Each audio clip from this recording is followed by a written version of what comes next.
Welcome to the Worldshapers, conversations with authors about their latest books. I'm your host, Edward Willett, and this episode's guest, John R. Carlos, talking about the first book in his Cryonic Dreams trilogy, Awakening. Hello, and welcome to another episode of The Worldshapers, the podcast where I talk to other authors about their latest books. I'm your host, Edward Willett. I am myself an author of more than 60 books of science fiction, fantasy, and nonfiction for readers of all ages. My most recent book, I just happen to have a copy of it here, is this middle grade young adult, middle grade. She's 13, so pick your ditch. Fireboy. It's a fantasy adventure, modern day fantasy adventure. As you can see, this girl discovers that her best friend has turned into a walking torch after he and the rest of her grade 7 class disappeared the previous year. And she's about to start grade 8. She's camping with her dad, and all of a sudden, her best friend from that ill-fated field trip that she missed out on, where all these kids vanished, shows up in her campfire entirely made out of fire, and he needs help. And so she joins forces with Meg, who was also on that trip, but for whatever reason did not disappear with the others. She was found in the back of the overturned bus, buried in a lot of tents and sleeping bags and things like that, because they were on a camping trip. She joins forces with Meg, and the two of them have to figure out exactly what's going on and rescue their friends if they can, or end up trapped with them as well. And I won't give away any more about exactly what's going on, but that's Fireboy. And that came out from my Shadowpaw Press. In addition to being an author, I am a publisher. Shadowpaw Press is my publishing company. And actually, in the interview that you're about to see, Shadowpaw does make a brief appearance. Shadowpaw is our black Siberian cat. And he's never photobombed this before, but you will briefly catch a glimpse of him and maybe his tail as he tried to jump onto the desk, and I had to stop him from doing so. But it's hard to keep a cat from making some progress in his attempts to get somewhere, and so you will see a brief glimpse of him. Shadowpaw Press publishes a lot of stuff besides my stuff. I only put a few things out through there. I've been published mostly by other publishers. I publish a lot of different genres. In fact, my most recent book was a poetry collection called First Light, Last Light, and the next one coming up is a literary short story collection called Elephants in the Room by Betty Jane Hegarap, a Calgary author. But I do a lot of science fiction fantasy. I did want to point out a couple of books that have come out this year. First of all, this one, Gods of the New World, is a near-future cyberpunk thriller about trillionaires and AI and remaking the world. And I highly recommend it. Gods of the New World by Ryan Melson. He's an Ottawa author. We just had a book launch for that in Ottawa. And then this one I also want to mention is, wrong way. It's been out for a while. Oh, now it's upside down. There we go. It's called Shapers of Worlds. And this was the 5th, and it'll be the final anthology of science fiction fantasy by authors who were guests on this podcast. I kickstarted 5 of these. And the only reason I'm stopping is, well, first of all, 5 seems like a good, it's not a round number, but you know what I mean. Seems like a good solid number to quit with. But also the podcast has changed focus. For all of the people that are in those anthologies, I talked to them about their creative process, and they were all science fiction and fantasy authors. Since then, I've started talking to people in a lot of different genres, and we're talking more about new releases, so it's a little different. And anyway, 5 seemed like a good number. However, big news from Shadowpaw Press, and we announced this at Ottawa when I was there for that book launch. There is a long-running Canadian science fiction and fantasy magazine called On Spec, which unfortunately, due to being a volunteer-run magazine, they're just running out of volunteer energy and time to keep it going. And I have agreed to take on the brand, and On Spec will now become a Kickstarted annual anthology, I hope. We'll see if it's annual. We'll see if there's even one of them. If the Kickstarter fails, that will be it. But in the new year, I will run a Kickstarter to fund the first On Spec anthology, On Spec 2026, and it will be open to any Canadian science fiction fantasy authors. It will be limited to Canadians because that's kind of the focus of On Spec. So there should be another anthology next year. It just won't be a Shapers of Worlds anthology. Hopefully it will be an On Spec anthology. All right. Yeah. So I think that covers everything. I guess the other book to mention is Magebane. That'll be coming out from In the Sky Books, which is my hybrid publishing company, but also the one I'll be putting out my stuff through going forward, at least the reprints. And Magebane is a reprint of a novel I wrote for Daw Books in New York.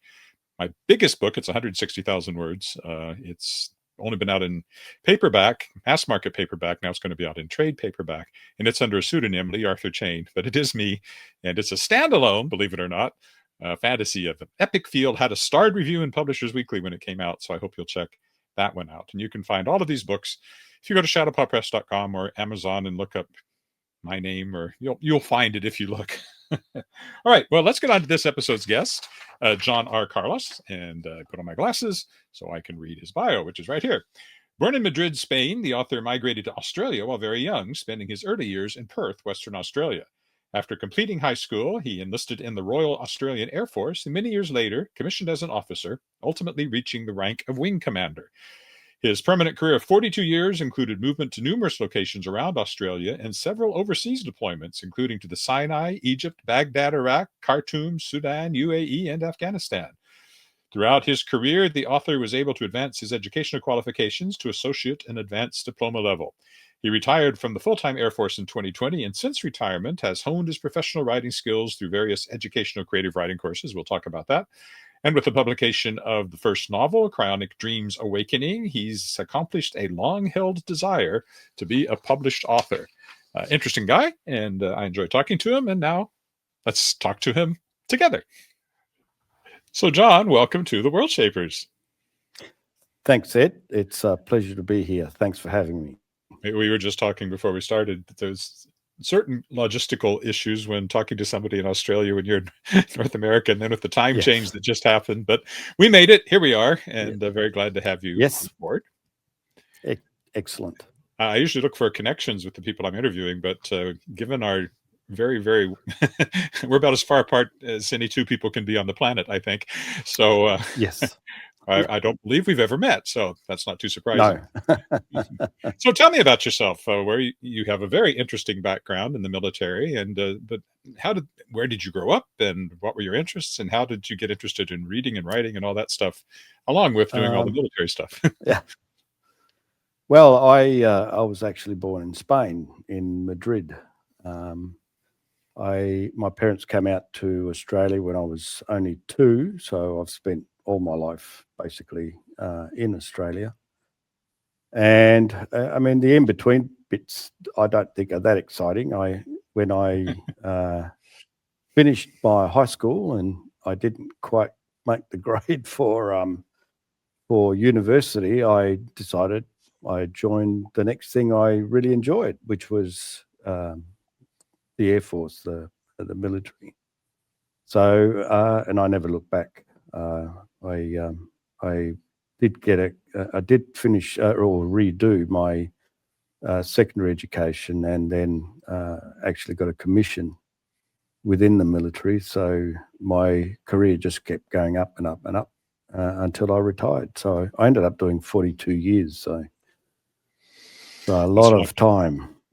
You saw a lot of the world too, it looks like, from your bio. Well, yeah, I did. I got deployed to a number of places. Some when I was quite young, and then more recently to the Middle East. But yeah, it was all it's exciting, if you might say. But yeah, it was part of the work and part of the job, and I have no regrets in terms of the career. It was wonderful, and it had its ups and downs like any other job. Sometimes you're up, sometimes you're down. But yeah, I've got no complaints. So, were you a pilot? No. I predominantly in the personnel space, and always in the logistics or support environment. So not quite as exciting as flying, but yeah. So you've taken up writing, but surely there must have been an interest in reading and writing along the way. How did that all come about? And what sort of stuff did you like to read? We all started as readers, so. I'm a science fiction fan from way back. Most of the books I've read along my journey have been science fiction. Most a lot of the movies have been science fiction based, and if not that, they were always a thriller of some kind. I've always enjoyed the art of storytelling. I never thought myself to be any better at telling a story than anybody else, but I always had the desire to write, and obviously in the military you don't necessarily get the opportunity to do creative writing. It's very business focused, obviously, and I was quite good at business writing. So when I retired, I wanted to bring those two together, and so I went out and I did some courses in creative writing because I had to get the right mindset. Because when you're in the military, you have a particular mindset, and in creative writing, it's just completely different. So I did that, and I started writing Cryonic Dreams almost straight away. And over the last 3 or 4 years, I've been just refining the story and making sure, because I was learning along the way as well. So making sure that everything was just came together just the way I wanted it. You mentioned... Sorry, go on. I was just going to say I was intrigued in the very different between the military mindset and the creative writing mindset. What are the differences?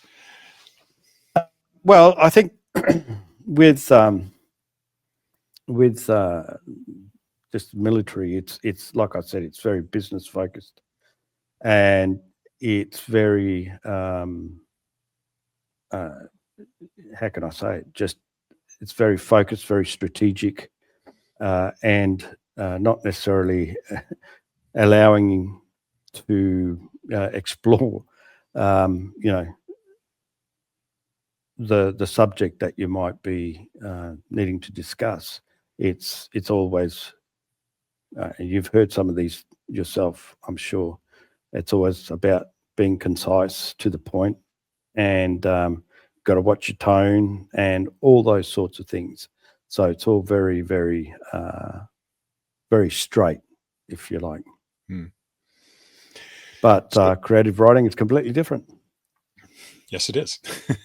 So tell us, before we start talking about the book in detail, maybe give a quick overview of the story, without giving away whatever you don't want to give away. Yes, well, let me think. Cryonic Dreams is it's a political thriller, as much as it is a science fiction story. It's about a doctor who reanimates a long deceased person who's been cryopreserved, and as soon as she starts, the story basically starts during the procedure, and so it starts during the procedure, and things start to go wrong straight from that point. Once the person's reanimated, it gets even more complex. There's elements of sabotage and power structures at play. The organizations that control the future basically set their sights on stopping the doctor and the patient who's now awake. But it gets a lot more complicated as we go along, and that's why it's actually a trilogy. And I'm in the process of finishing the second one now. So it should be out by next year sometime. But it was the way I tried to bring it together was I did take a strategic perspective on it, because I looked at what the future might look like, and I created a mind map that was of variables and systems that are at play that affect our human progress. And then I looked at technologies that are coming, and I looked at using strategic forecasting. I looked at those trends and to see if they were growing or decreasing. And that what I end up being able to create is that gave me a framework of key variables that then I was able to create a timeline of events that take us from our period now through to the time that Cryonic Dreams is set. A future history, as Heinlein called it. Yes, exactly. So that creates the entire back history for the story, and it's quite it is quite convoluted. There's layers and layers and layers, but that's how I approached it, and the story I think works very well, but obviously I'll let the readers make their own mind up. But I tried to include as many aspects that I could, not just science fiction, but there are the thriller aspects. It is an epic story, and I enjoyed writing it. It was always one of the first things I did when I woke up was look forward to writing the next chapter. I would get right into that world, and I mean, I hope it doesn't happen the way it does, because it's a very dark future, and utopias but are I boring. really enjoyed it. Sorry? Utopias are boring. Dark futures are much more fun to write about. Well, yes, they are. Yeah, but the scary part was because I modeled it on, as I said, on a lot of the things that were happening in today's geopolitical climate, and using some of the technologies that we see happening now. So I was just extrapolating these policies, technologies forward in time, and with a bent towards the darker side. And I just hope it doesn't turn out that way, because the outcome was pretty scary. So you started this almost as soon as you retired. What was this is the where do you get your ideas question nobody likes, but what was the impetus for this story? You obviously had it sort of in your head even before you did all of the research and the extrapolation and everything.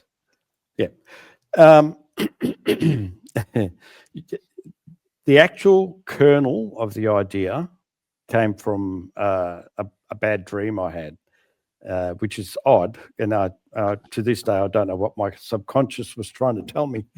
But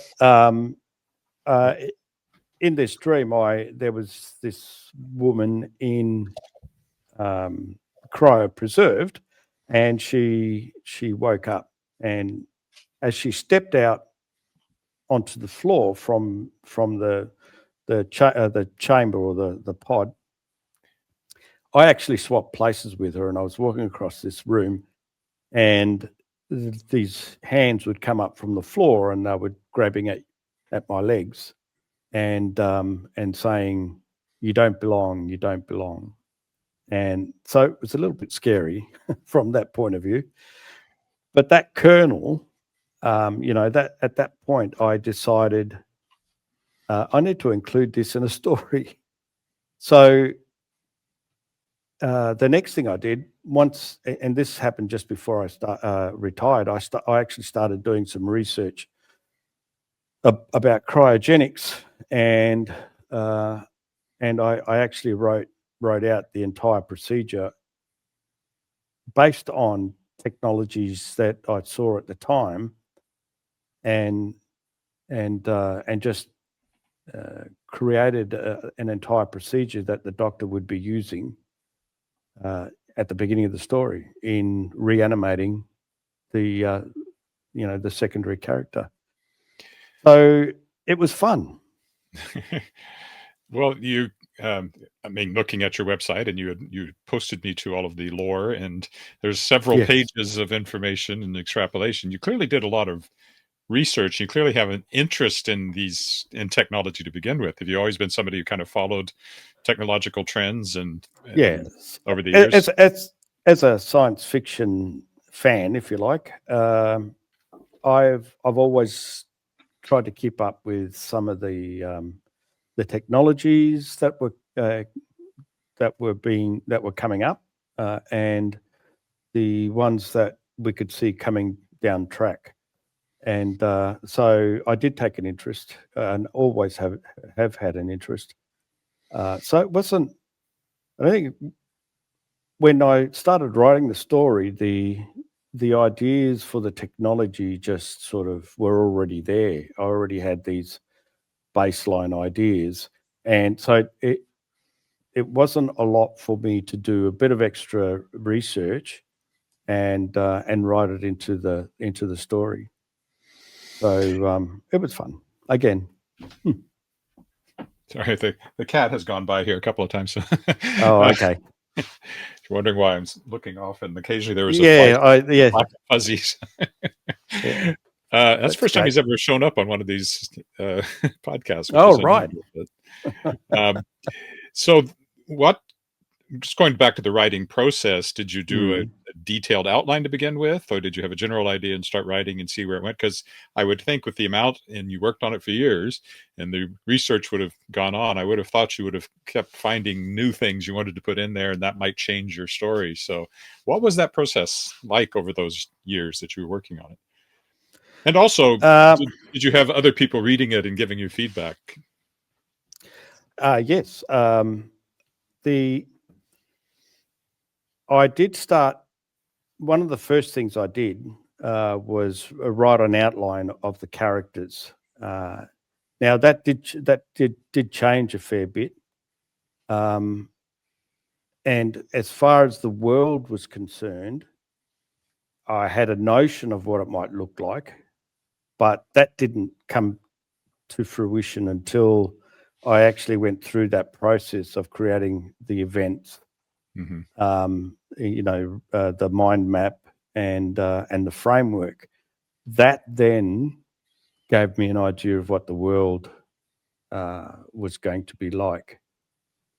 So, I mean, in the middle of this story, there is a pandemic. So you got to throw that into the mix as well. So it creates all sorts of other technological requirements and complexities. So, but I did draw an outline of all the characters, all the main characters at first.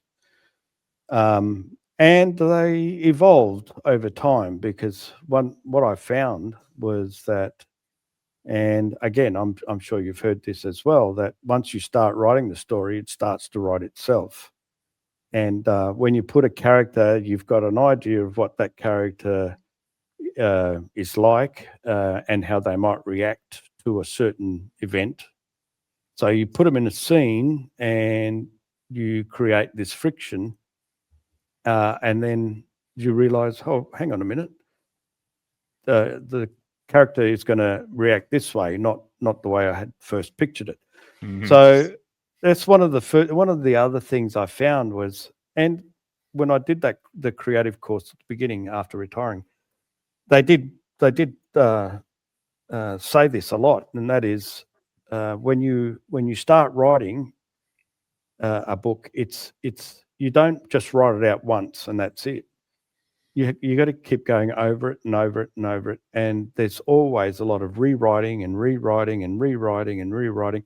So each scene, you might write several scenes, and by the end of it, the story's changed in your mind. So you've got to come back to the beginning and rewrite the first few scenes Been there, to done that. encompass the changes. Sorry? I said been there, done that. So. Yes, exactly. So if anybody was interested or thinking about writing, that's the first thing you got to accept, that there is a lot of rewriting to do, and it's just constant. And even after having a final proof, it's been edited, and you read it again and you think, oh, I could make changes here. The best way to find places like that is to do a public reading where you're reading it out loud to other people after it's been published, and then you think, yes. oh. Yeah. Well, I actually, once I had the first draft, I did have some beta readers or just some people I know, and I gave them each a copy and said, read it, tell me what you think, tell me where the flaws are, and that worked quite well. I was surprised how well the story read right at the beginning for these guys, because they came back and said, yeah, they really enjoyed it. But I've made so many changes and so many improvements since then, that it's just an entirely different. It's the same story, but it's just so more layered than the first cut. And then you involve an editor. I mean, tell me about your publication process. Right. Well, I ended up doing a what do they call it? The semi-self-publish. I found an author, a publisher that was did the whole 50-50 relationship. Hybrid. That's right. Thank you. But I did go out and find my own editor before that. So I didn't use the publisher's editor. I used an independent editor. So how was it? What was that process like for you? Oh, well, again, a lot of rewriting. So you give it to the editor. Now, and I'm glad I did the course, because where a lot of people fall down is the structure. And the course I did gave you an in-depth look at what the structure of a story or a novel needed to be.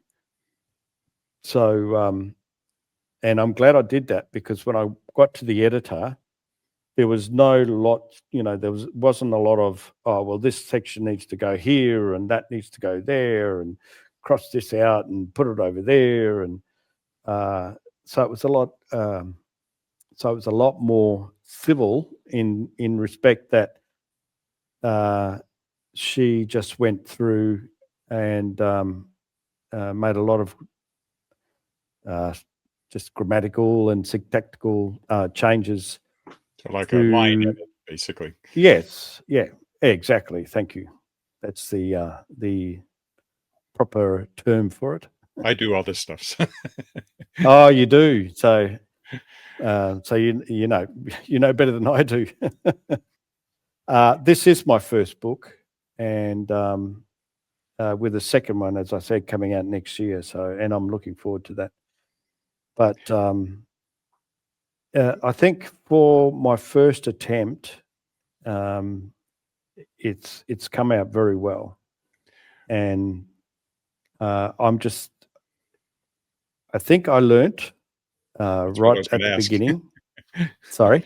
I was going to ask, what did you learn writing this book that you will apply to the next two in the trilogy? Well, I think, because when I first started writing, I thought I had such a clear picture of what I wanted to write that I thought, no, I can write it myself. And that would have been a huge mistake. So doing the course I did was so informative, and it just really gave me the how to lay out the story, and I'm glad I did it. And that'll be my approach for all the future books. I mean, I've already got 4 planned. There's the trilogy plus another one that I've got, which I've already started making notes for. But so yeah, I'm just really enjoying it at the moment, and the process has come out, I think, really well. Did you always plan it to be a trilogy from the beginning, or when you first thought of it, was it a standalone? And that's a good question. No, I didn't. As I said, as I started writing the story, it was, and I knew there were certain elements that needed to be included, but to fit it all in, the story ended up being quite. It was over. I think it was like 160,000 words, and it was just too big. So after I'd gone backwards and forwards with the editor a couple of times, and she said, "Got to make it smaller," and I said, if I take any more out, I'm losing story, and I'm losing, how the characters are developed. And she said, "Okay, well, make it 2 books then." So, and then that's when I did, and which is why I've got the second one almost done, because it was half the first book. Oh, that helps. Yeah. And so I just needed to pad it out to include the extra elements that have developed, because it's now book 2, and I've got to write a few more chapters and then it's done. So, but yeah, it's been a real experience, and it's been a very rewarding experience. But and then after deciding to do 2 books, then I realised, hang on a minute, we haven't really finished the story yet. There's a lot to take in, a lot more to take in, or a lot more to say. And I'm glad I did, because what the 3rd book does is link the entire history to the present, right? So because the secondary character, Maryanne, she's from our time period, like this decade. And there is a story that she has that is part of the theme, or the driver in the awakening and part 2. But there's the whole history that from when she's supposedly cryopreserved to when the events happen that really wouldn't otherwise be discussed. All we would have known is that it's a dark period in humanity's future from our perspective. But yeah, so by doing the 3rd book, then that links back to what happened in that time period and makes it all relevant to the entire story. So it really, I think, finishes the trilogy and the Cryonic Dreams universe. I think at least I'm looking forward to it, and I hope it works that way. So the first book's been out for a little while. yes. What's the response been? That you had some good response from readers? And yes, all the reviews so far have been really good. But one of the reasons I'm doing this is because when the day my book was released, I looked online on Amazon and I looked at how many other books were released on that same day, and I thought, oh my goodness, there is an ocean of books out here, and why would anybody want to pick mine up? So, which is why I'm doing these podcasts, and just to get the the word out there and about the book, and hope that a few more people pick it up. And I hope they enjoy it. Now, the first one's called Cryonic Dreams. What do you have titles for the next two books? Yeah. And So do you have a name for the trilogy as a whole? Well, the trilogy is Cryonic Dreams. Okay. This first book is called Awakening. Ah. The second book is called When Mars Breaks, and the third book will be called A Martian Revelations. So I guess the first title, I knew that. I should have remembered that. No, that's all right. Yeah, but it's. I mean, I've put a lot of time and effort into the story, and I think it works. I think it's really exciting, and all the feedback I've gotten is very positive. And I'm just hoping that other people will pick it up and feel the same way. And you've done a lot of work on your website. There's a ton of information there. Yes. And yes, so there is a canon and law section, and there's also some brief outlines of the three books. And in fact, the fourth book that I want to write is also there. And I've also got a little, I wouldn't call it a shop as such, but it's if you want a signed copy of the book, and I'm in the process of creating some posters on the characters. So if people are interested in that, they can put in a request. And what is the URL for your website? I'll have a link to it on the webpage, but in the video version, that doesn't exist. So. Yes, so it's johnrcarlos.com.au. .com.au, very important. Yeah. And where else can people find you online? Do you have any social media? I'm currently on Facebook and X, and LinkedIn. But I'm looking to go into Instagram, but I haven't done that yet. Well, so, John, thanks. Sorry, go on. I was just going to say, whatever you were going to say, you could finish. Then I was going to say, thanks for being on. So was there something else you wanted to add? No. I think I've covered it very well. So yes, if people want to read, have a go at an exciting story, I would suggest pick the book up and have a read of it. And I hope you enjoy it as much as I enjoyed writing it. And thank you for having me on your show, Ed. It's been great talking to you, and best of luck with this book. You said the second one should be out next year. Will you? Yeah, about mid. You get the third one out the next year? Do you think? No. It's a bit of a touch and go at the moment. The second book will be out next year, definitely. But I'm tossing up whether to keep the third one until after I've written the other book that I want to write, because I've already started actually writing that one, and it's one I've had in the back of my head for a while as well, and that's called Evil Under a Twilight Star. So there you go. That's the question I forgot to ask, because what are you working on now? Because I thought you were working on the rest of this trilogy, but you got that one too. So good to throw that in. Well, thanks a lot for being on. I'm glad we finally made connection on opposite sides of the world here. And it's almost bedtime for you, and I'm just starting my day.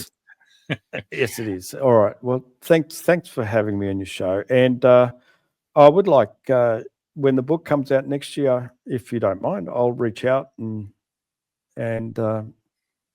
we can do this again if sure, if I'm still going. I never know how long I'm going to keep this going, but it's been this is episode 204, I think. So I've been doing it for a while.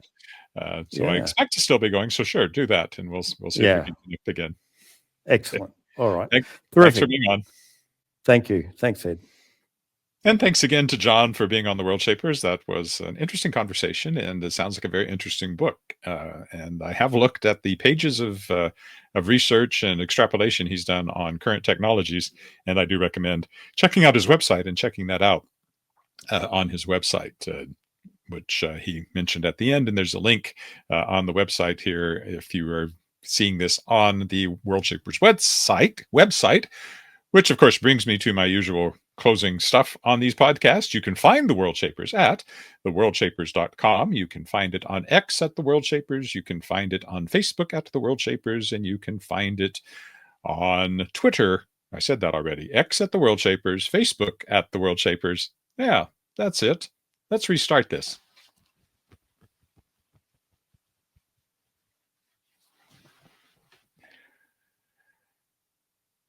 And thanks again to John for being on the Worldshapers. I enjoyed the conversation. I hope you did as well. I do recommend checking out his website, which he just told you about at the end, if you'd like to see more about the extensive extrapolation he has done on current technologies and some of the things that may shape the future, though hopefully not in exactly the way he has pictured it in the book. You can find the Worldshapers online at theworldshapers.com. You can find it on X at the Worldshapers and on Facebook at the Worldshapers. If you would like to find me, and why wouldn't you? You can find me at edwardwillett.com. You can find me on X at ewillett. Always remember that second T on Willett. You can find me on Instagram at Edward Willett Author, and you can find me on Facebook at edward.willett. And there's some others too, but those are the main ones. Oh, I'm on Instagram. Did I mention? Yeah, I did mention Instagram. I'm on all those things. And you can just Google me and you'll find me. I take up the first 2 or 3 pages of Google results last time I checked.